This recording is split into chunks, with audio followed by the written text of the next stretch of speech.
Chapter 4 surveys the variety and tactics of interest groups operating in California, as well as regulations on their activities. You should be familiar with the definition of interest groups.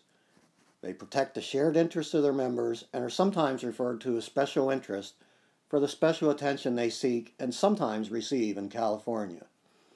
These groups have prospered in California and are central to California politics because of weak political parties and direct democracy.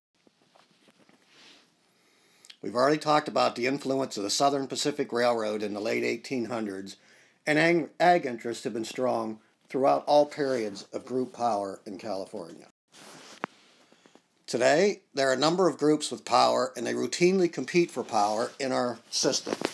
You see banking, service industries, high tech, organized labor, Indian gaming, and on and on. One of the criticisms of the influence of interest groups is that politicians seem to respond to the demands of those groups rather than govern them. Let's take a look at the different types of interest groups. We have economic interest groups led by the California Chamber of Commerce, which has significant influence in our political system.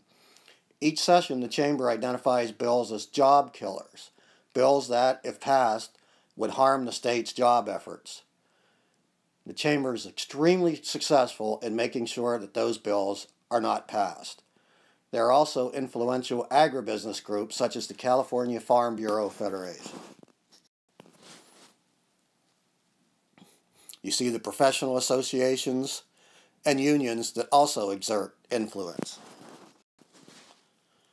Unions have done well in California, representing about 17% of the state's workforce, compared to 12% nationwide.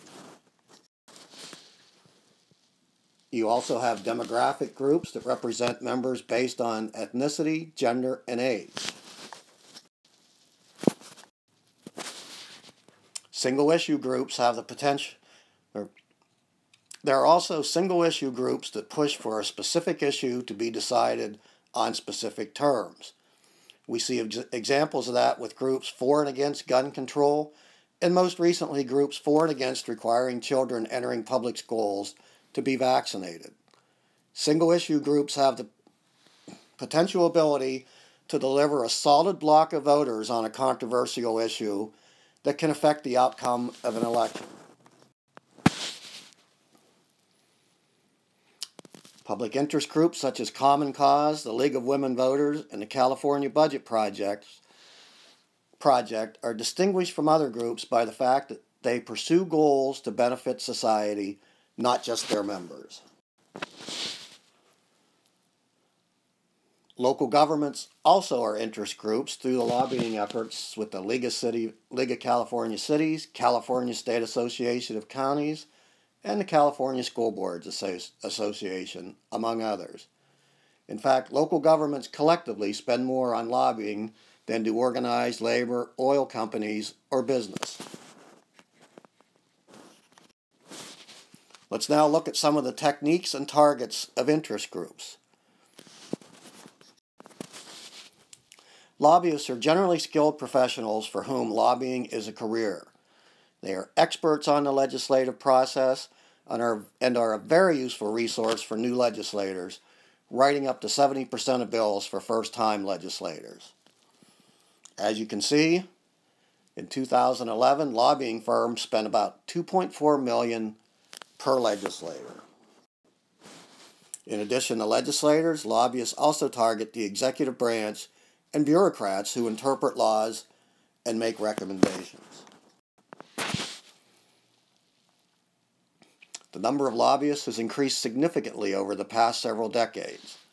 As you can see, between 1977 and 2011, the number almost doubled from 587 to 1,200, or 10 lobbyists per legislator.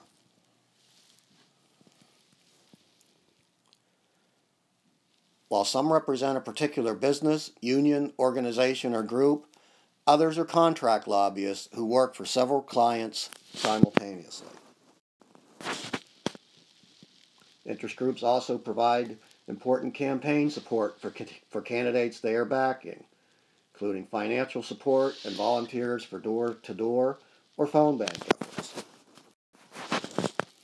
Interest groups also play an important role when they turn to courts for the final interpretation of the law. We've seen legal challenges to successful ballot measures related to immigration, affirmative action, campaign finance, and same-sex marriage, among others. Interest groups also promote their policy proposals through initiatives and referenda, which we discussed in Chapter 2. Finally, the Political Reform Act of 1974 regulates many of the activities of lobbyists. Under the Act, lobbyists must register with the Secretary of State, file quarterly reports on campaign-related activities, and reveal the beneficiaries of their donations. That is your video lecture for this chapter. Please use this lecture as well as your study guide to prepare for this week's quiz. Good luck.